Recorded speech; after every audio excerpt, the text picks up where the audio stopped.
going to be a problem in terms of like how you relate to people. And then hundreds of years later, so he didn't necessarily say anything wrong from his perspective, considering that he is from this warrior race that, like you said, they kill each other until it's just the strongest ones left.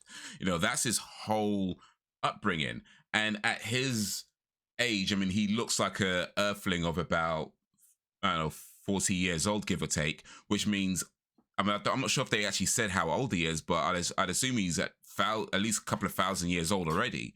So, like, who's he really relating to on the earth? So even when he said, you know, Debbie is more like a pet, like, yeah, it's disrespectful, but from his point of view, like, he lives, I mean, we live for 80 years, pets live for about 15 to 20, you know what I mean? So it's kind of that thing. They're so advanced in knowledge and years and how they live and strength and physics and all these sorts of things that us compared to them, we might look the same, but we're not. So he didn't say anything wrong in those in that scene from his point of view.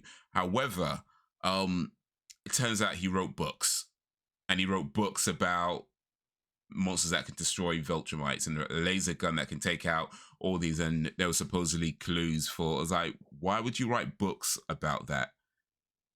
You know what I mean? So do you want to take over Earth or not? You know what I mean? Like what you know what I'm saying? Like which is it? Yeah. Because those books would have been written before that whole "what would you have in 500 years" speech.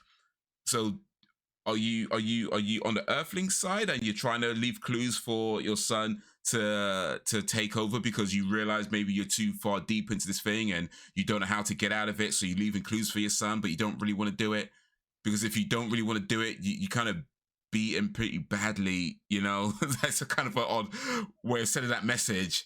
You know, you disrespected your wife and his mother. You kind of sending mixed signals right now. If you wrote these books, you know, with these clues in them. So it just felt like, what are we doing here? You know, what are we doing here? Like, are you fully on the Viltrumite side? Are you on the Earthling side? If you only just started having second guesses after you beat his son and had those flashbacks, then okay, why were these books written before?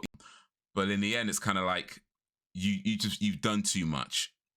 You've done too much, and then all of a sudden you got these books, and it is like, I'm not sure I'm liking this. Like this is not doing it for me.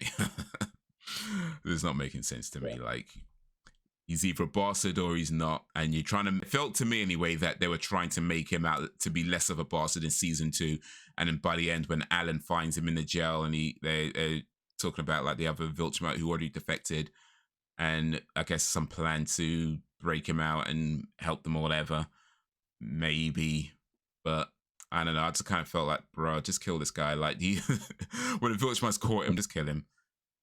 You know what I mean? He took 17 years to execute a plan that could have taken 5 minutes, and he didn't even execute it. Just kill him. He's clearly a waste man at this point. Like he's not doing what he's supposed to be doing. He's just don't even bother. Just kill him.